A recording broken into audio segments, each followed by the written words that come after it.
हर लक्ष्य सुखद परिणाम के उद्देश्य से जुड़ा है, परंतु अक्सर हम देखते हैं ज्यादातर लोग उस लक्ष्य को पाने की कोशिश में एकदम धीर गंभीर बन जाते हैं और उनकी खुशियां गायब हो जाती हैं।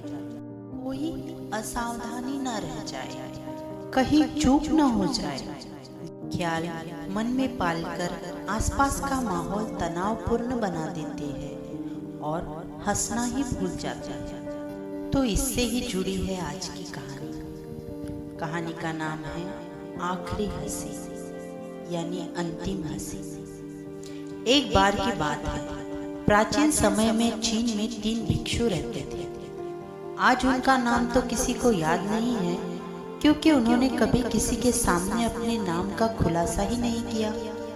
चीन में वो 3 हंसते हुए भिक्षु के नाम से जाने जाते थे। वो हमेशा एक साथ यात्रा करते थे। वो सिर्फ हंसने के अलावा कुछ भी नहीं करते थे।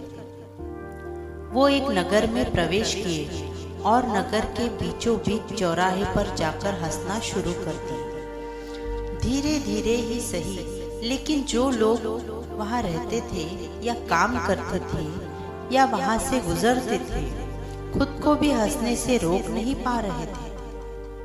धीरे धीरे लोगों की हंसी भीड़ में बदलती गई और देखते ही देखते पूरे गांव और नगर में फैल गई। उसी समय वो तीनों वृद्ध भिक्षु अगले किसी दूसरे गांव में चले गए।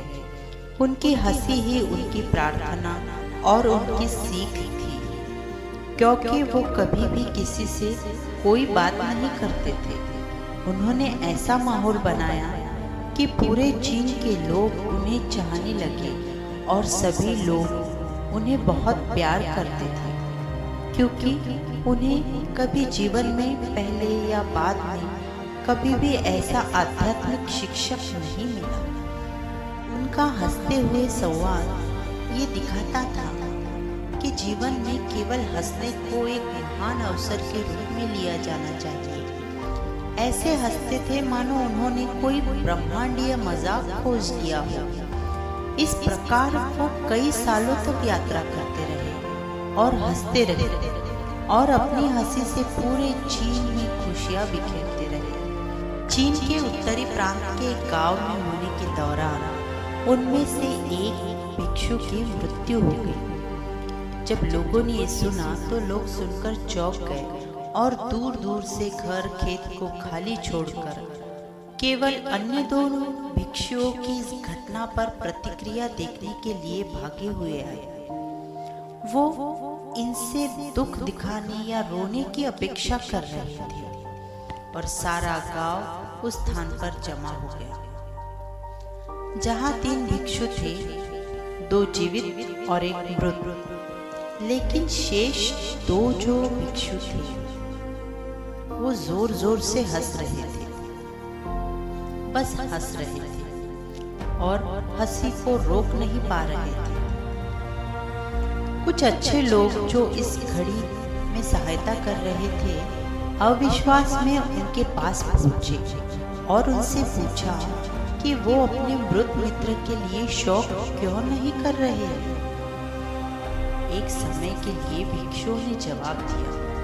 आज पहली बार इतने सालों में भिक्षुओं ने लोगों को जवाब दिया और कहा, क्योंकि कल आपके गांव में रास्ते में उसने एक शर्त रखी थी, यानी कि जो मृत भिक्षु था उसने एक शर्त रखी थी कि हम में से जो अन्य 2 को हराएगा और पहले मर जाएगा, और अब वो जीत गया था।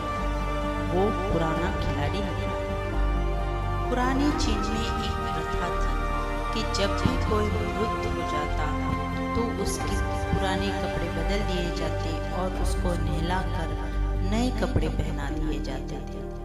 लेकिन इस मृत भिक्षु ने मरने से पहले अपने दोनों भिक्षु मित्र से कहा था कि मेरे कपड़े ना बदलें, क्योंकि वो एक दिन के लिए भी कभी गंदा नहीं हुआ था। उसने कहा था मैंने अपनी हंसी के माध्यम से इस दुनिया की किसी भी गंदगी को मुझ तक पहुंचने नहीं दिया, इसीलिए उसे नहलाया भी नहीं जाए और उसके पुराने कपड़े भी बदले नहीं जाए। तो उस भिक्षु का शरीर उसी वस्त्र समेत चिता पर रखा गया जो उसने आने के समय पहना हुआ था। और जैसे ही आग जली, सभी को विस्मृत करते हुए आग उसके कपड़े पकड़ने लगी और अचानक 100 रंगों की आतिशबाजी ऊपर नीचे और चारों दिशाओं में धधक उठी, क्योंकि उस भिक्षु ने अपने कपड़ों में छोटे छोटे रंगी बिरंगी पटाखे लगा दिए थे।